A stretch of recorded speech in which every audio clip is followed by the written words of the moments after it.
Hello everybody and welcome back to Witchfix. Today I'm looking at a movie that I picked up at random because it had the word witch on the front and also a pentagram, so seemed right up my street. It's called Salem Witch Hunters, Certificate 18, and on the back it says it came out in 2015. Now it wasn't until I was actually struggling to Google this film and find out anything about it that I found out that it actually came out in 2013 and was titled something completely different. It was actually originally called The Secret Village, which, let me tell you, is a much more accurate title. I've never before watched a film where the actual title of it bared so little resemblance to what was in the film, except maybe naked lunch.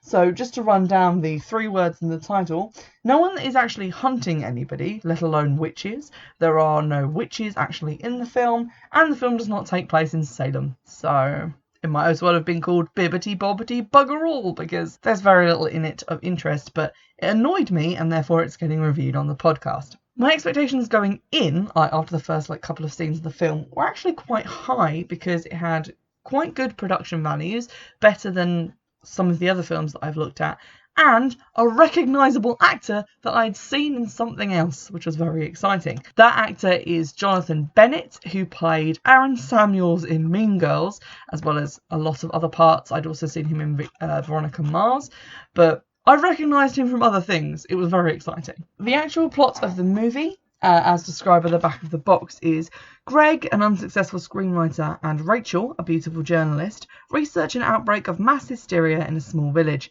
They start to uncover a secret about a deadly poison that has affected this village for years, but the cult activity has been kept secret by the locals, and when Greg disappears, Rachel is left alone to unravel the mystery and save their lives. All very exciting, and I was expecting another film which was sort of a paranoia-y film about witches, similar to The Wicker Man, where there's a secret cult that no one knows about, and a lot of weird stuff goes on.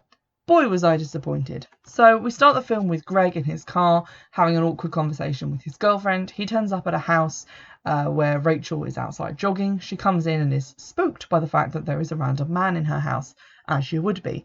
But it turns out that the person who has rented a room to her has also rented a room to Greg, because they both need to be in the same town. So the two of them decide to sort of make the best of the fact that they've been kind of crushed into close quarters without really being told much about each other. We then see a cloaked guy with a beard hanging around outside the house, and then we cut to a teacher explaining the Salem witch trials to a classroom, and then we have some weird history flashbacks, and then we see Rachel typing on her computer, but over the top of that is this weird voiceover where she's talking to someone about this could be her big break, and of course she's going to be safe and all the rest of it, which was very confusing to get in a short space of time. And to be honest, the history flashback and the teacher explaining the witch trials is never really explained, so you're just going to have to live with that, as I must. We then see a bald man at a construction site who we've not previously seen. There are some guys in the basement kind of huddled together holding bits of pipe, and then he goes downstairs. The people with the pipe try to fight him, but then he kind of corners one and the other ones run off, and then he injects that guy in the neck with a syringe.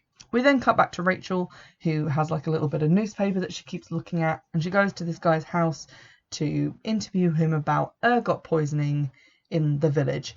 And he warns her about asking questions and says that it could be quite dangerous and that he's taking a big risk by talking to her, but he feels like, the truth needs to be known. I also recognised that actor, so that was quite good. His name is Richard Riel, I think I'm saying that right, and he was in Office Space and also one of the Deuce Bigalow Gigolo films, which maybe not impressive credits, but at least they are credits of movies that were released and that people know about. So I was very excited at that point. My faith was renewed. There was another actor that I had seen in other things in this movie. Sadly, that faith did not stay renewed for long. So we get some explanation about how this village has a really high number of ergot outbreaks, and they explain what ergot poisoning is.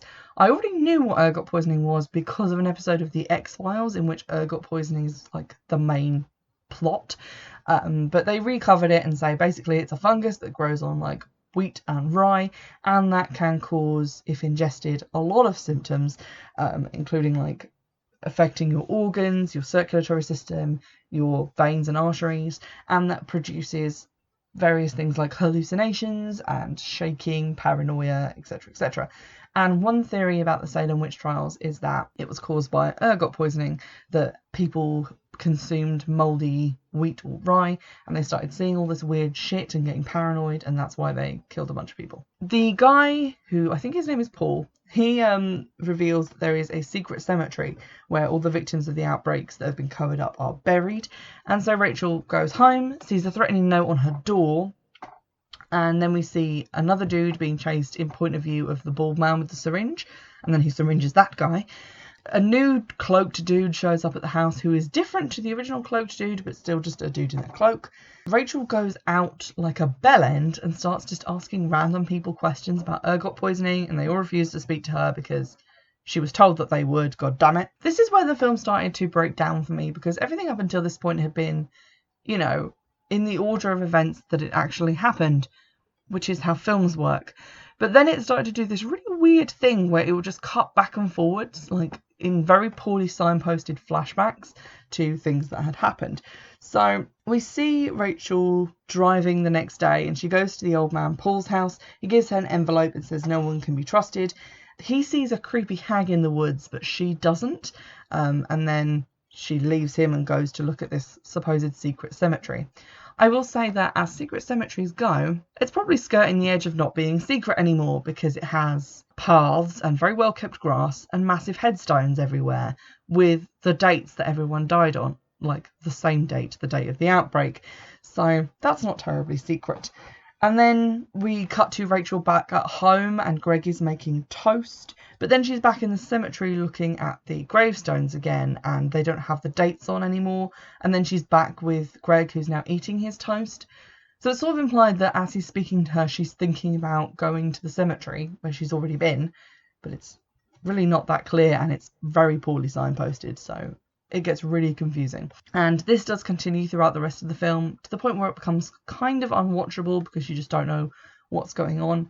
And I get what they're going for here, you know, ergot poisoning, hallucinations, not being sure what to believe. But at the same time, movies have been made that got that point across without becoming unwatchable jumbles of scenes that just look like they hadn't been edited into the right order. Greg then takes Rachel back to Paul's house to go talk to him.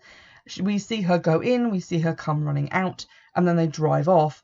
But then we cut back to Rachel going into the house, and then we cut back to the car and Greg asking her what she saw, and then we're back in the house again, and she's talking about how she found Paul's body and then saw a bunch of people in cloaks doing a ritual of some kind, which we don't actually get to see. So we're still doing that weird choppy flashback thing that makes no sense. Then this guy called Jim shows up, and he's a black guy who's kind of dressed like an Amish guy, but also like an extra from 12 Years a Slave, because he's wearing like a blue and white striped shirt with white suspenders and beige trousers and a big kind of white floppy farmer's hat. So it kind of looks like a weird period costume, but also mixed with like what Amish people wear. It was really confusing. He brings her another package, ostensibly from Paul, and like tells her to keep investigating and stuff. We never get to see what's in these packages, but at various points she is holding bits of paper and going to places, so maybe it's a map or something. There's also this mysterious guy following Rachel who is distinct from the bald guy because he has hair and a leather jacket. So we get various shots of him following her at certain points, and also sometimes the bald guy is there and sometimes he isn't. We get to see a scene where the guy with hair follows her into a restaurant where she apparently works, but we hadn't been told this previously because we thought that she was a journalist they're investigating, but also now she has a part-time job apparently. He gets spooked and seems to disappear because Greg is there with her, and that kind of gave me the impression that Greg was definitely in on whatever it was that was happening. We then see Greg go back to Paul's house, and then Baldy opens the door and invites him in for a little chat, which we don't get to see. But following this chat, Greg goes missing and Rachel starts to panic a little bit. We see her at home wearing a man's shirt and looking out the window, and it sort of made me think that maybe she'd slept with Greg, because, you know, that's usually when you see a woman in a film wearing a man's shirt. And we flash back to Greg kissing her outside the restaurant, but then we flash back to her just standing in front of the window. The rest of the film, from this point onwards, was just an incomprehensible series of flashbacks and flash forwards and Jim turning up and then Rachel going places. But what really started to annoy me is that Rachel would go to sleep in really odd situations, or wouldn't be shown going to sleep but then would wake up somewhere else, or go and investigate something when really she should have stayed at home barricading the doors because she was frightened. We also keep seeing Rachel waking up, and it's unclear as to whether what she's seeing is a dream or not. Like, there's a moment where we see Greg being like unconscious in the middle of a group of people wearing robes, and then she wakes up. But she's just woken up from something else happening, and I really wish this film would decide whether it wanted to be a confusing flashback movie or a confusing dream movie, because I cannot deal with both happening at once. We then see Jim coming to see Rachel, and he gets her to go into a fancy house we don't know whose it is, and she steals a book which is just full of pictures of the bald guy injecting people in the neck, which, why would you even have that? The cult of mysterious hooded figures, as well as Baldy and Guy with hair, then bust in and scare her, so she runs to her car, jumps in and drives home. She then gets into the house, locks the door, sits down with her back against the front door while the guy who's chasing her continually rings the doorbell like she's just going to open the door. But then she falls asleep, and we then see her waking up at night time. Because the best time to fall asleep, I find, is when someone's trying to get into your house and you've got your back to the front door trying to hold it shut. That's a very restful situation, and one in which I would not be able to prevent myself from dropping off. The next day, for some reason, Rachel decides to go on a little field trip, even though she now knows that there's people in the town out to get her. Jim takes her to this really weird circular building in the centre of town, kind of points at it and says that's where all the poisoned people are kept, and that eventually she'll have to go in there and do something, but nothing happens, and then she goes home. She drives out to the woods for some reason and then falls asleep in her car, because if there's a second very relaxing scenario to the one that she was in earlier, it's alone in the woods in a town full of people who want to get you. She then has like some weird like first person views of the bald guy telling her that she can't escape. And if I was going to hire an actor to say a line like that, I would damn well make sure that he could actually say escape before I cast him. But that's just my personal opinion. We get some more stuff about ergot poisoning, which is like the same conversation she had with Paul earlier, but like bit of the conversation we didn't see but played as voiceover. And we get another weird like historical flashback. There's like no real reason to be having these, I don't think, but they keep turning up. The bald guy and the guy with hair then turn up again, and they follow her quite slowly to her house, but they seem like allergic to just breaking in or waiting outside until she inevitably comes out to run one of her many errands about town. So I don't understand how they're finding it so hard to catch her. Like, I could have caught her by now. Anyway, Rachel meets Jim at the diner for no real reason to have a chat. I'm 90% sure at this point that Jim is just imaginary, because mainly he's dressed weird, and also he just seems to like appear with her in different places without them ever like meeting anywhere. He's just there.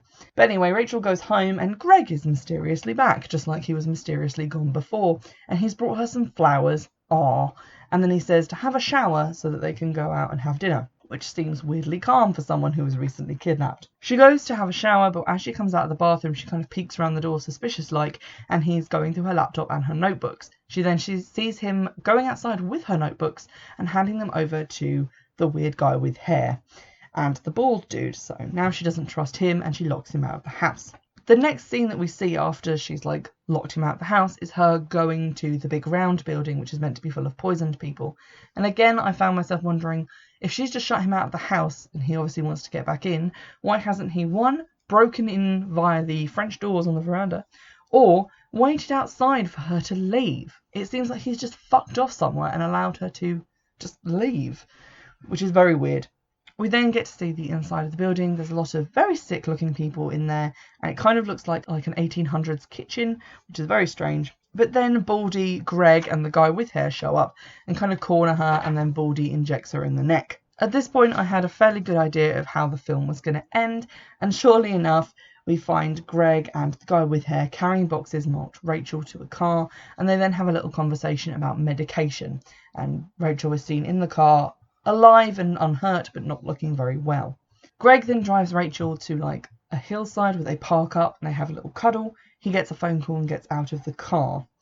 Jim then appears outside the car. I knew he was imaginary, and then asks Rachel to come back to the village, but she takes a tablet instead and he disappears. We then see some various flashback shots that actually do make sense for a change, which are of Rachel interviewing literally no one, And then we see when Greg went back to Paul's place, which is when we thought he got kidnapped, he ran into Baldy and the guy with hair, who said that they were kind of weirded out by the fact that Rachel broke into what must be their house and then appeared to speak to no one, and they thought that she showed signs of being infected with ergot poisoning. And that instead of being kidnapped, Greg's disappearance was him going away to get medicine to counteract the ergot poisoning, to come back and save Rachel. Then a lot of sinister music plays and the credits happen.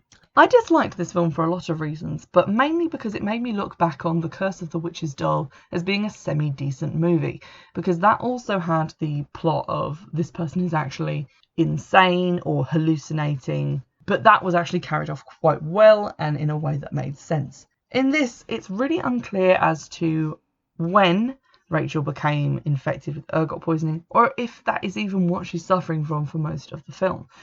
We don't see her get infected at any point or be in a situation where she could be infected.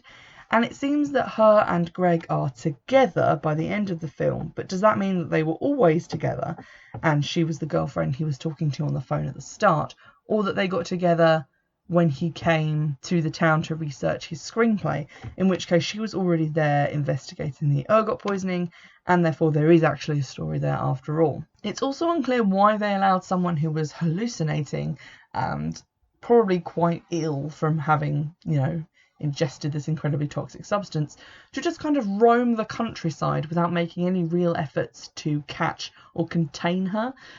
She has been breaking into houses and going to all these different places, and they haven't really put much of a concerted effort into locating her or trying to make her stay in one place to get medical treatment. Also, some creepy stuff happened when she wasn't even around, which is an issue that happened in The Curse of the Witch's Doll. We see the bald guy injecting people in the neck and dragging them off somewhere, but she isn't around at those points to explain those things away as being her hallucinations. So we have to assume as the audience that those things actually happened, but those are never explained. Similarly, the cloaked figures, we see them hanging around the house watching it when Greg and Rachel are inside, but Rachel is apparently not aware of them being there, so are they real? Are they not? I feel like the movie wants me to not be sure about what was happening, but I find it hard that they wanted me to be unsure to this extent, because there's no point in watching a film that you don't understand any of, because it's so weirdly cut up and put together that it doesn't really have a narrative that you can follow. While I was trying to find any clue as to the IMDb page for this film, because I was looking for it obviously under its new title and not its previous title, I stumbled across it on an Amazon page, and I have to say the reviews were quite entertaining. It has 86% 1-star reviews and 14% 2-star reviews, which I feel is generous, but it's also described as utter garbage, very poor, so bad I had to send it back without watching it, which is a really weird review to have. How did you know it was bad before you saw it? And then someone has written, please do not be fooled by the blatantly misleading cover. This film has nothing to do with the Salem witch trials, and there is nothing sinister going on here at all. I kind of wish that I had read some of these reviews before I ended up watching this film, but it was just a random one that came up on eBay, and I thought I'll buy it and go into it without knowing anything about it. I will say, in terms of redeeming qualities, Greg and Rachel are both played by actors who know how to act, which are Jonathan Bennett, who I already mentioned, and another lady whose name is Ali Faulkner, who I hadn't seen anything previously, but who has been in other stuff. So, an actual actress. They do quite a good job at acting, as does the guy playing Paul and the guy playing Jim. The rest of the cast, not so much. They seem to be kind of like Amdram people who are kind of drafted in as needed. But overall, I guess that's pretty competent. The directing is also quite competent. The shots are set up quite well. The editing is poor. Or I guess the writing, if they told them to put the scenes in that order, which was a terrible idea. So it kind of has some redeeming features in terms of production values and acting. But it really let me down in the fact that the front cover shows a bunch of people hanging from a tree and a guy watching them in a black robe with a pentacle on the back. And then you kind of see a cut below ground where there's a bunch of skulls. And honestly, That cover has nothing to do with this movie. The back cover similarly has an image similar to the front, but also some images from the film, from I guess hallucinations, where there's groups of people in black cloaks. Again, not indicative of the content, which is really unfortunate, because I feel like if this had been marketed as a weird sort of investigative journalism thriller, it might have gone down better than implying that it was something to do with the Salem witch hunts, when in fact it takes place in a village in New England, which goes unnamed, but which isn't Salem, because the main character, Rachel, says that she grew up near Salem, but which was elsewhere. So that makes no sense to me. I know that there are quite a few films out there, like particularly horror films, that do play on Salem as an idea and the Salem witch hunts as a topic. So I'd be interested in maybe watching a film that's actually about that. If you have any recommendations, drop them in the comments on the YouTube video, or via Twitter or via email. You can get those from the description box below. And let me know if there are any better films out there, or, you know, if you just really missed Aaron Samuels from Mean Girls and wonder what he was doing lately. In the meantime, I'll see you in the next one.